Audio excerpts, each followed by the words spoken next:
हरे कृष्णा, राधे राधे। आज मैं बात करूंगी कार्तिक स्नान के बारे में कि 2023 में कार्तिक स्नान कब से पड़ रहा है, किस दिन से आपको कार्तिक स्नान का प्रारंभ करना है और कौन कौन इस स्नान को कर सकते हैं, और स्नान के लिए आप गर्म पानी का प्रयोग कर सकते हैं या नहीं, और स्नान के बाद आपको पहले सूर्य देव को अर्घ देना है या तुलसी माता को, और कार्तिक स्नान के दौरान हमें क्या क्या सावधानियां रखनी चाहिए, क्या नियम है कार्तिक स्नान के।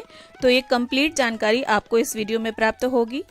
तो देखिए, 28 अक्टूबर को कार्तिक का पहला स्नान किया जाएगा, क्योंकि 28 अक्टूबर को अश्विन या कार्तिक के महीने की पूर्णिमा की तिथि है। और अब बात कर लेते हैं कि इस स्नान को यानी कार्तिक के स्नान को कौन कौन कर सकता है। तो देखिए, पद्म पुराण में कार्तिक स्नान का बहुत ज्यादा वर्णन मिलता है। इसमें बताया गया है कि यदि सामान्य जन इस स्नान को करते हैं तो इस जन तो सुख पाते ही हैं, सभी पाप उनके नष्ट होते ही हैं और मृत्यु के उपरांत उन्हें मोक्ष की प्राप्ति होती है। कुल मिलाकर इसे सौभाग्यवती स्त्री, पुरुष, कन्या, बालक, विधवा स्त्री कोई भी कर सकता है, किसी के लिए कोई मनाही नहीं है। बहुत ही ज्यादा पुण्य फलदायी होते हैं कार्तिक के स्नान। और अब बात कर लेते हैं कि स्नान हमें कब करना है। तो देखिए, ये स्नान जो होते हैं पूरे महीने यानी शरद पूर्णिमा से लेके कार्तिक की जो पूर्णिमा होती है, तो पूरा एक महीना हमें ये स्नान करना होता है और सबसे ज़्यादा महत्व होता है स्नान का इसमें। तो देखिए, ये स्नान हमें कब करना है इसके विषय में बात कर लेती हूँ। तो देखिए, हमारे शास्त्रों में तो कार्तिक स्नान के विषय में बताया गया है कि ये स्नान जो है वो तारों की छाँव में करना चाहिए। सूर्योदय से पहले ये स्नान कर लेना चाहिए और उसके तुरंत बाद हमें सूर्यदेव को अर्घ देना चाहिए और इसके बाद तुलसी माता को अर्घ देना चाहिए, उनका पूजन करना चाहिए। और तुलसी पूजन का विशेष महत्व होता है इसमें। तो देखिए, इस मौसम में तारे लगभग 6 बजे तक दिखाई देते रहते हैं। तो आपको करना क्या है कि सुबह 4 या 4:15 तक आप उठ जाइए। इसके बाद अपने दैनिक कार्यों से निवृत्त होकर स्नान करने के बाद 1 लोटा सूर्यदेव को अर्घ देना है और उसके बाद तुलसी मैया को जल सींचिए और उसके बाद तुलसी मैया का विधिवत पूजन कीजिए, उन्हें भोग अर्पित कीजिए। और एक बात का विशेष ध्यान रखिए, तुलसी मैया को इस महीने में सिंदूर अर्पित नहीं किया जाता है, क्योंकि कार्तिक के महीने में तुलसी मैया कौमार अवस्था में होती हैं और जब देव उठनी एकादशी होती है और जब उनका विवाह हम विष्णु भगवान के साथ कराते हैं, शालिग्राम जी के साथ कराते हैं, उस दिन उन्हें सिंदूर अर्पित किया जाता है। तो देखिए, आप तुलसी मैया को जल सींचे, अक्षत अर्पित करें या तिल अर्पित करना बहुत ही ज़्यादा शुभ फलदायी होता है। तिल अर्पित कर सकते हैं आप, सफ़ेद, काले, किसी भी तरह के। और इसके बाद देखिए, आप उन्हें पीला चंदन अर्पित कर सकते हैं। और उसके बाद आपके जो पाठ हैं, स्तोत्र हैं, वो सुबह तक चलते रहें, तो इसमें कोई दिक्कत वाली बात नहीं है। सूर्योदय के बाद भी आप ये कर सकते हैं। आपको नहाने का और तुलसी मैया के पूजन की जो विधि है वो तारों की छांव में ही आपको पूरी कर लेनी है। मतलब सूर्योदय से पहले ही आपको नहा लेना है और तुलसी मैया का पूजन कर लेना है। और सूर्य देव को आपको जल भी तभी दे देना है जब आप नहाएंगे, उसके तुरंत बाद आप सबसे पहले सूर्यदेव को अर्घ देंगे। अब बहुत से लोगों के मन में ये दुविधा होती है कि ब्रह्म मुहूर्त में सूर्यदेव को जल अर्पित कर सकते हैं या नहीं। तो देखिए, आप बिल्कुल कर सकते हैं सूर्यदेव को जल अर्पित। और ऐसा हमारे शास्त्रों में भी वर्णित है कि जो देवी शक्तियां होती हैं वो ब्रह्म मुहूर्त के समय अधिक सक्रिय होती हैं, सबसे ज्यादा सक्रिय होती हैं। तो आप सूर्यदेव को जल बिल्कुल अर्पित कर सकते हैं।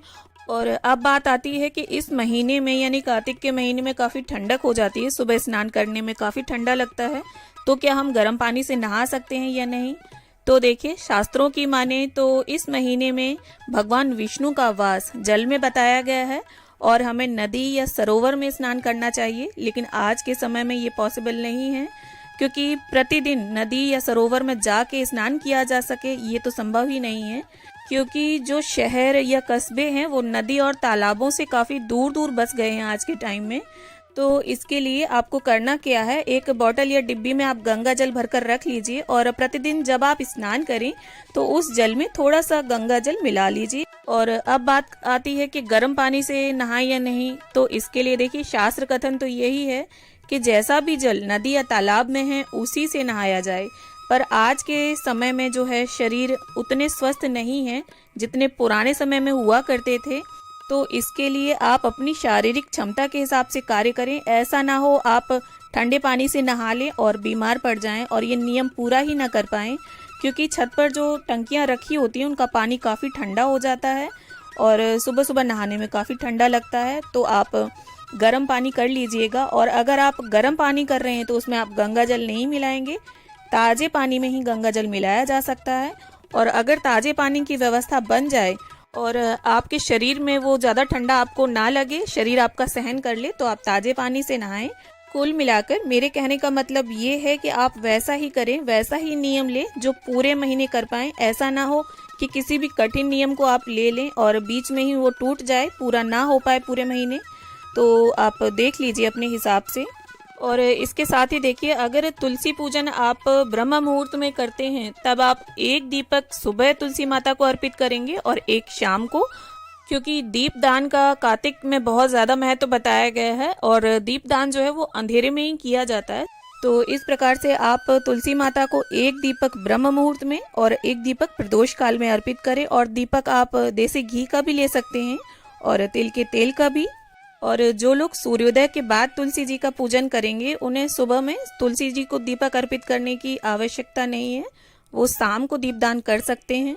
तो कार्तिक स्नान के 5 नियम होते हैं, उसमें से देखिए पहला नियम स्नान का नियम होता है, दूसरा जो नियम होता है वो तुलसी पूजा का नियम होता है, तीसरा हरि भजन हरि जागरण का नियम होता है, और चौथा दीपदान का नियम होता है, और पांचवा जो होता है वो कार्तिक स्नान के उद्यापन का नियम होता है।